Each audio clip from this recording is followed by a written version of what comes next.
You are listening to The Reference Desk, the Wicomico Libraries podcast that connects you to your public library.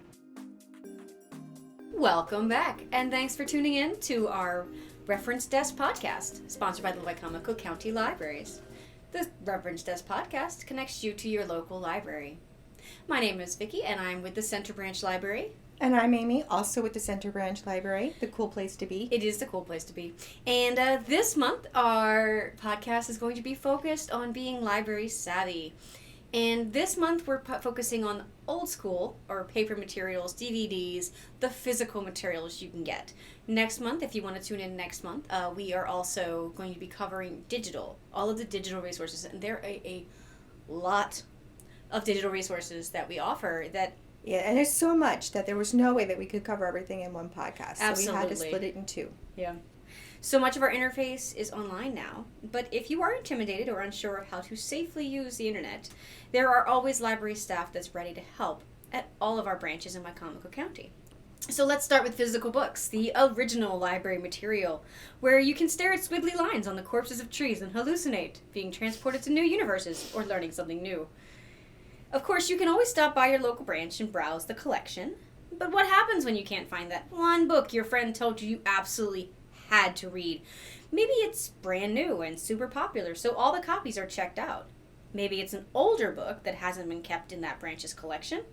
Luckily, the Eastern Shore of Maryland, all 8 counties, are connected in such a way that any branch can request and receive any book within any of the 23 branches. There's 23 of them. And that's a huge collection It's that huge. you can request from and check out at any time. Yeah, because here at Center Branch, we tend to keep our collection small for physical reasons. We cannot fit more books in here. Oh, the Center Branch, what we mostly focus on is popular, current authors with most recent books, because we are limited to space. Now, of course, we do have a few classics, and we do special interest nonfiction. So our collection is sort of handpicked by what's most popular among our regular patrons. So if there is anything that we don't have right away, of course we will get. So we have a lot of cool manga, comic books, cookbooks. Yes, crafting books, science, especially in the kids section, we have a lot of science nonfiction. We're very STEM focused here. We are very STEM focused here. Luckily, the Eastern Shore of Maryland, all 8 counties, are connected in such a way that any branch can request and receive any book within the 23 branches.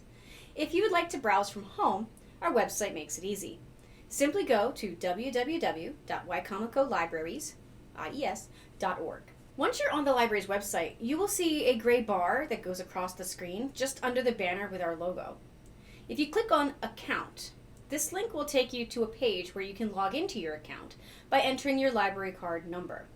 This is going to be the 16 digits under the barcode on the back of your card. So you'll need the physical card with you, or some people take pictures of their card and keep it on their phone so they have it.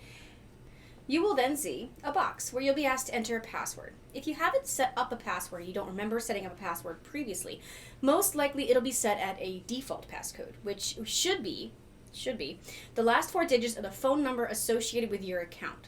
So if you can't remember which number you used, library staff should be happy to help. When you go physically, because you can't do this over the phone, you can go physically to the library, bring your library card and a photo ID so they know it's actually you, asking to, get the password for your library account, because we do take your security seriously. And then they'll either let you know what it is, or they can change it to whatever password you like. The website itself, because this is all based on the internet, you can use your phone or your computer, laptop, desktop, or tablet, as long as it has access to the internet. Now, for your phone, it's going to be a smaller screen, but we've tried very hard to make it where you can use it on any device as long as it has internet access. It does. It's a little awkward, but you can totally do it. I've done it before. A lot of services for a small screen. It's a lot to fit on a small screen. So getting back to the fun stuff. Once you're logged in, go to the Catalog Search tab. I say a tab, but if you click on the tab, or tap the word, it does the job. From here, the sky's the limit. By default, the search will be set to Quick Library Search, which is a simple keyword search. So just look for that word within the title. So if you don't know the exact title, that's fine. It's going to kind of narrow it down to titles with that word in it. So there might be a lot of search results. You just kind of have to scroll through and get the right item. If you know the title or the subject of the book, like, hey, what books can I find on biology? This is a great place to start. Just below the search box, you'll see a drop-down arrow with the label Limit By. This is great if you're looking to narrow your search to a particular type of material. Say you want to search Ready Player One, but you want to look for it in audiobook form. Limit By drop down to the audiobook option. And all audiobook options are going to be shown, but you won't see paper books or the movie. If you're unsure of the title, but know the author, or maybe you're looking to read the next book in a series, but can't for the life of you remember what the next book is called, you can use the Search tab at the top of the page under the banner and click or tap the Advanced option. This will bring up a series of boxes that with drop-down menus, each followed by a text box. You don't have to fill every single one in. Just one is fine, or two. They just give you more than they think you need because they want to make sure you can be as specific as possible. And here's where you can enter the search criteria. The drop-down arrow lists several different ways to search, but for this example, let's go with the series option. I'm a big fan of the Outlander series, personally, so for the purpose of demonstration, I used that. And this search filter will provide me with all the books in the series that are available across the shore, and will include all formats. So there are audiobooks, ebooks, e-audiobooks, large print, and standard print materials available. It'll say available, which means it's on the shelves right now. On hold means it's wrapped up and with a person's name on it and waiting for someone else to check it out. In transit means it's in a box somewhere in a van being driven around. Piper Josh. And Josh is totally getting shout outs today. Shout out to Josh, he's my fave. But yeah, then if they're on order or in cataloging is another thing you want to look at. Brand new items, if they say they're on order, that means we haven't even gotten it in yet. You can still put a hold. We can put it on hold for sure. But there's going to be just keep in mind that there's more than likely going to be a queue unless it's something obscure that like no one else is interested in. Or if it says in cataloging, that means we have the copy, but it's not tagged and barcoded and ready to go yet. Usually when it's in cataloging, you have like 4 or 5 days. Occasionally more, but usually it's like 4 or 5 days before it'll get. You're like a week out from it being in the system or in the library branch itself. So, And if you are on a wait list, unfortunately, we can't tell you exactly when you get a book because it always depends on how fast people return things and, how long it takes to kind of move down to you. So usually when you order a book, it'll remain on the hold shelf for 7 days. If for some reason, because our hours are a little bit funky right now, as far as we're not open as late as we used to be, it's always a good idea. If you don't think you're going to make it within that week after you get that text or email saying your book is available, go ahead and just give the library a call, whoever's, whatever branch you have it sitting at, and just say, hey, this is so-and-so, I know I have a book on hold, is it possible for you to hold it? I'll be in. And if it's a couple of days, usually we'll hold it as long as there's no one else on hold for it. If there's someone else already on hold for it, sometimes our hands are tied. We have to pull it because you want to make sure it goes. The best thing to do is just put yourself back on hold for it. And if you just want to run that by the librarian when you call, if they say, no, we can't, just say, hey, can you put me back on hold for it? And you might have to wait a little longer for it. But unfortunately, that is what it is. We don't want to make someone else wait because, we're not going to we just can't do that. It's just not fair. So, yeah, you'll just be put back in the queue and hopefully you can get it within a reasonable time. If you want to get really nosy, you can see where the materials are. If you are impatient like I am and are willing to drive a little bit to pick up the book today instead of waiting for our super efficient delivery service, and I'm not being sarcastic, it is very efficient. We'll get to that in a minute. Shout out to Josh. Yes, shout out to Josh and all the ESRL team. You can see where the copies of the book are located and if they're even on the shelf. So how to do this? You tap or click on the title of the book you'd like to look at. So under the brief synopsis, you scroll down and you see the availability. It should be a link. The list says availability. For most of us, Wicomico/Paul S. Sarbanes branch will be listed first as long as they own a copy of whatever you're looking for. But then the county systems will be listed alphabetically. To the right-hand side of the screen, you'll see a column labeled Status. If the book is checked out, available, or on hold, you will see that in this column. For the sake of demonstration, if you're looking for a book that is listed as available at the Snow Hill branch and you aren't opposed to a small excursion, you can totally go pick that bad boy up, provided you're searching within the operating hours of the branch, of course, without having to go through the waiting for the book to travel. Especially if it's a Thursday or Friday, because that means you won't have the book for the whole weekend. That will be tragic. Yeah, it is Monday through Friday, and depending on which county it comes from, further out, it takes Yeah, I generally say if it's within the lower shore, it's 1 to 2 days before they do the pick. 2 to 3 days. Yeah, it's just like, the good old-fashioned letters in the mailbox. Mm-hmm. If you put your letter in after the mail carrier picks it up, then it's going to be a next day before it even gets into the mail carrier's hands. Mm-hmm. So it is a matter of timing. Earlier, better. Later, you just might as well add a day. It's going to be a couple of days. So if you are impatient, then you can go and pick it up directly. You can actually put it on hold, tell it to hold it for you at Snow Hill so nobody else can take it. So that's a great service. Yeah, it's really fun. And that means they find it for you. You don't have to look, which is... if you luck and you don't want someone else to check it out while you're driving to the library, put it on hold. Oh, yeah, that's my luck, too. Mm-hmm. Yeah. Someone's going to be... This is going to be one of those books that's obscure and no one knows about, but someone is going to get it in their head. They need to check this book out before I get there. Like, no one's checked it out for over a year, and as soon as Vicky wants it, someone's going to get it first. Absolutely. That is my luck. Yep. So if you have it on hold and they pull it, even if they haven't had a chance to pull it, like say you get there pretty quick, no one else can check it out. It's earmarked for you. Right, which is kind of cool. When you've checked it out, standard hold times will apply. So books and audiobooks have a checkout time of 3 weeks, while movies, video games, laptops, and DVDs are all 1 week. There's also the chance that the item will be auto-renewed, which is automatically renewed, and this depends on whether the item is on hold for someone or not. If it's not on hold, books and DVDs will auto-renew up to 3 times, and video games, laptops will renew 1 time.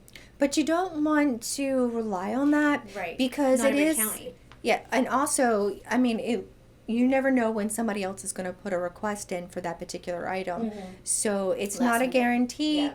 So if you've been a long-time member of the library, you may remember that, and we just discussed this briefly, the system used to go by the name of the Lower Shore Consortium. And this was made up of the branches in the Lower Eastern Shore, Dorchester, Worcester, Somerset, and Wicomico. Anything north of Dorchester was only available through the Interlibrary loan system, called Marina. About 4 years ago, we merged the Lower Shore with the Upper Shore to link all 8 counties into one system. So now we can order from all 8 counties.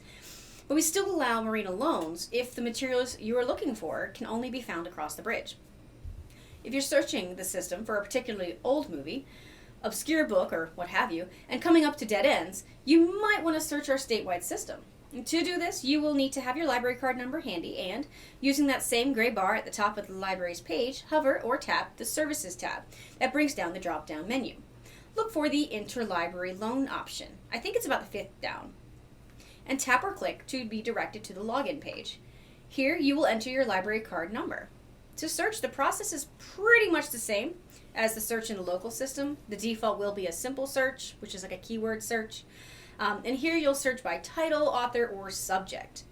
Just keep in mind, they are very spelling specific and punctuation specific, so if you misspell it by a word, or a letter rather, and you put the wrong punctuation, like say there's supposed to be a semicolon and not a space, it'll be like, I don't know what you're talking about. We don't have that book. Yeah. So making sure everything is exactly as it appears in their record, it can be a little tricky, and it's something you might need to pull a librarian in to help you with.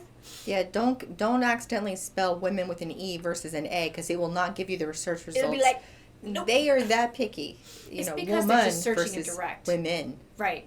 It's just the way they search it. They look for a direct result. So, yeah, that is the one thing you want to keep in mind. And we'll talk about ways to help that later on in the podcast. So I will come up with a new hobby. Like right now, I'm really into embroidery. And yeah, I saw that. Yes, so I think it's great because you can just type in embroidery into the search and as a subject, and you'll get a whole list of books that you can discover that you didn't even know existed. Sometimes when you do search, it is better to be specific, but sometimes it's also good to be more general because you might discover something you didn't even know you needed until you saw the title. You're like, ooh, that looks shiny and fun. Let's try that. Right? I've done that before. And the one nice thing about Marina, if you're looking for a book in Marina, and say you're just searching a general search, Marina is a bit of a longer delivery time, so you're going to wait probably close to a week to get it over here because it's coming from across Sometimes the bridge. 2 weeks. Sometimes 2. I think that's on the outside. But it can be as much as 2. When you order it on Marina, say you find a book, oh, that looks really cool, and you say, I want to order this. It'll give you the option to send it to whatever branch you want, if it's available.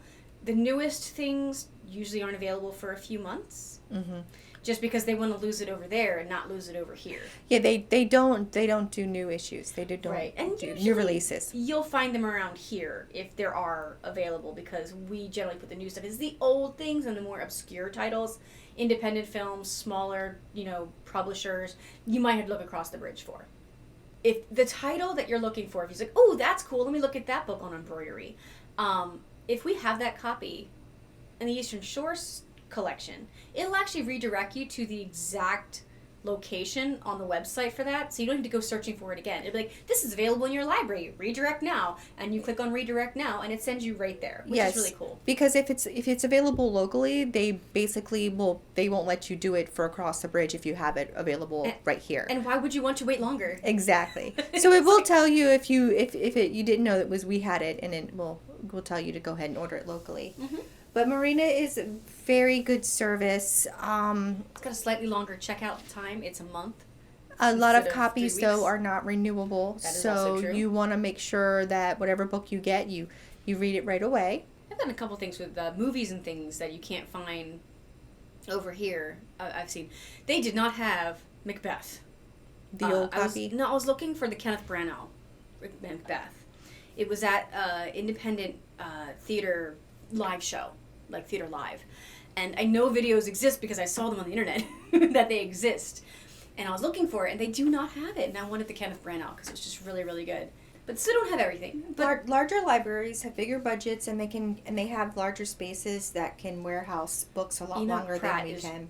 Ginormous. Yeah, for older books, that's definitely the way to go. Mm-hmm. For obscure titles, that's the way to go. Mm-hmm. Just a larger collection in general. Yeah. And they have a different population, so different populations request different items. So if you have a hobby that's not super popular over here, but has a niche group over in Hartford County, you might be able to find something. So yeah, Japanese embroidery. Actually, I was doing a lot of the Japanese. Well, not Hartford County, but they had all the books there on the Japanese embroidery methods. So someone over there likes it. Yes. And someone over there has decided it is important enough that the library needs to order it. I think that's great. And they also will have larger collections. So like if you are doing, let's say you are learning Japanese and you want Japanese books untranslated, we do have libraries in the consortium that creates a collection in original Japanese. So you would be able to check it out and read it over here. Oh, that's cool. Mm-hmm. Yeah. I mean, we do have Hispanic collection. We do, and a small collection of kids' books that's in Creole and Korean. So if you are, like I said, trying to learn another language, or you just want to read something in your own mother language, that is an option. Yeah. So some helpful tips real quick for making the most of your searches, and then we'll move on. Don't underestimate the power of a good search engine. Using a search engine like Google on the internet can prevent accidentally searching with the wrong spelling.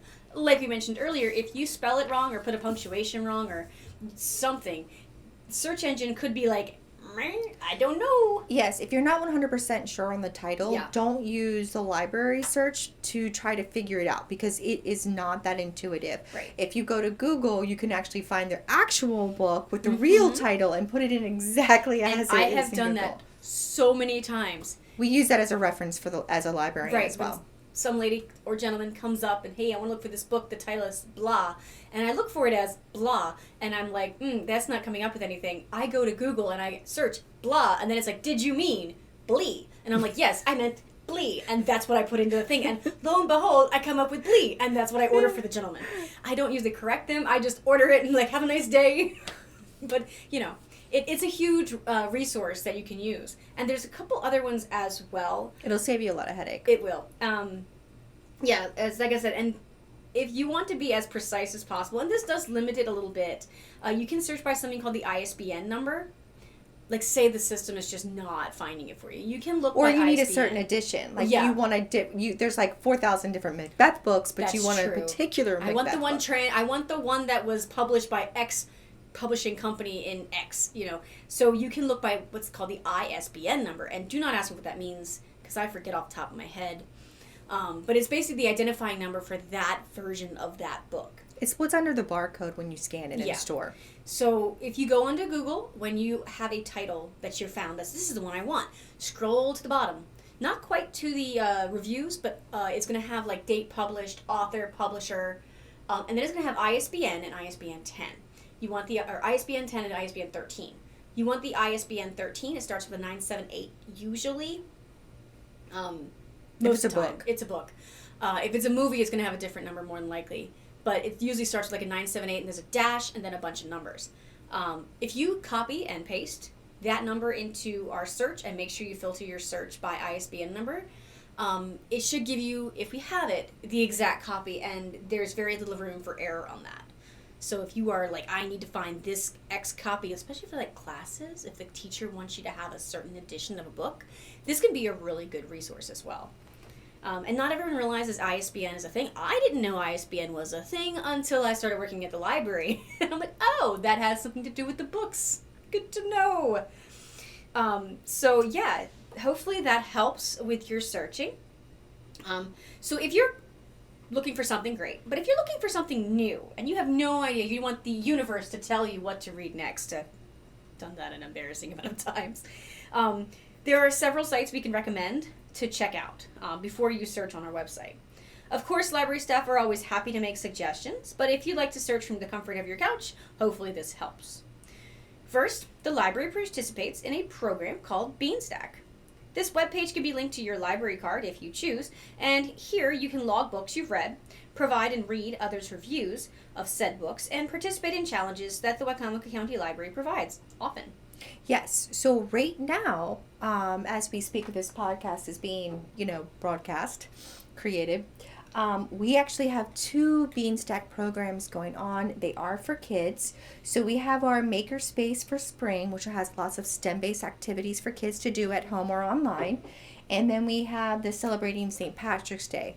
So if you're looking for something for your younger kids to have to do, Encouraging them to read and learn new things, Beanstack is the way to go. And this summer, our summer reading program, which is a big thing for the library, you can join up and sign up on Beanstack, put your library card in, and then as you read, get credit for the books that you read. And we also have other fun activities for kids to do, and you can win a chance for some big prizes this summer. Adults have it too. There's an adult track as well.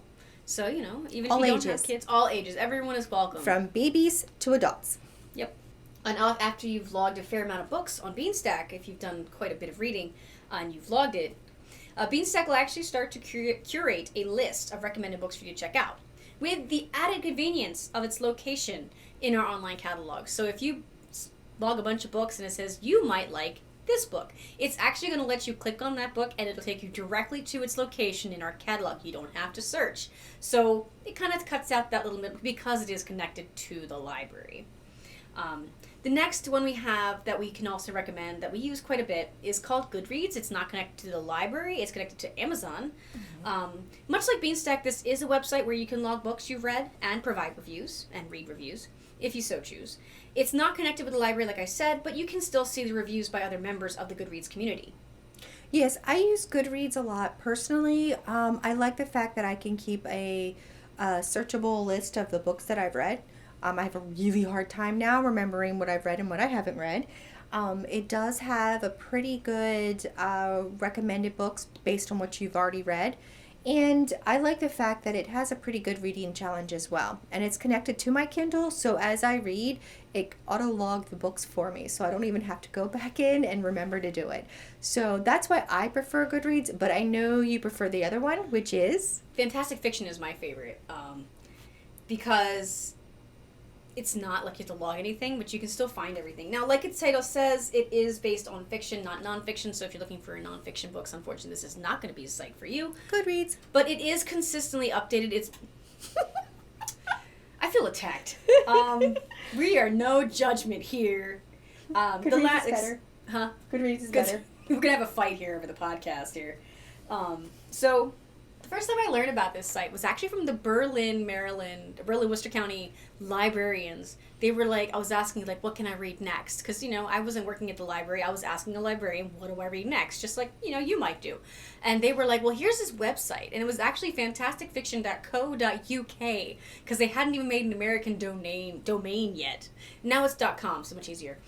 So this is a website that is very frequently updated even now, which is kind of cool because, like, it's been around for a bit. It is definitely a product of its time. It is not flashy. It's very simple, but the information is there. It's good for doing book orders for long series or Yes. like for authors. Like, okay, so if you're familiar with the popular author Jane Castle, Amanda Quick, or what's the other, Joanne Krentz or Jane Patterson? Krentz?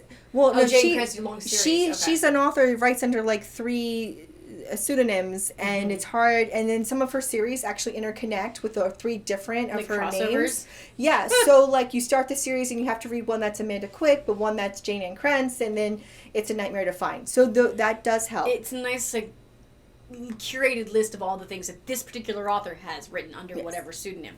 So, like I said, it's not necessarily my favorite. I wouldn't go so far as to say it was the only thing I searched for, but if I'm looking, someone comes up and says, I want to know the next book in this series, I can go on there and find that. So it's a just straight to the point tool. And I use that to look for next in series when I'm doing ordering, and I also use it to find ISBNs, reviews, synopsi. But the neatest thing about fantastic fiction that I've really enjoyed was at the bottom, after you find say you find a book that you really liked, and you find that title, at the bottom it'll say, books you may like by other authors.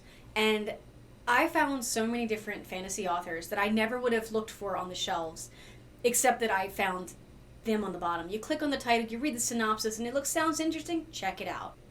So yeah, hopefully that has all been super helpful. If you have any questions, please feel free to post a question in the comments on the YouTube or on the podcast. We would be happy to look through them and see if we can help answer any of that. Of course, as always, if you'd like to give your local library branch a call, anyone who is there will be more than happy to assist you with any questions you may have. Thanks for joining us for our Get Library Savvy podcast. This month we focus on physical materials that you can check out. Next month, join us as we discuss the various online services and materials that you have access to with your library card. Hopefully you learned something new today, and you can make the most of that library card. Until next time, have a great day. This is Amy. And this is Vicky, signing off. Future episodes may feature a variety of topics, ranging from storytelling, arts and crafts, reader's advisory, reference questions, discussion, and more. We also encourage feedback through our Facebook page or in the comments section on the podcast. Visit us online at www.wicomicolibraries.org. Search for Wicomico Libraries on your favorite podcasting site. You can call us at 410-546-5397, or you can email us at center@wicomico.org. That is CENTRE @wicomico.org.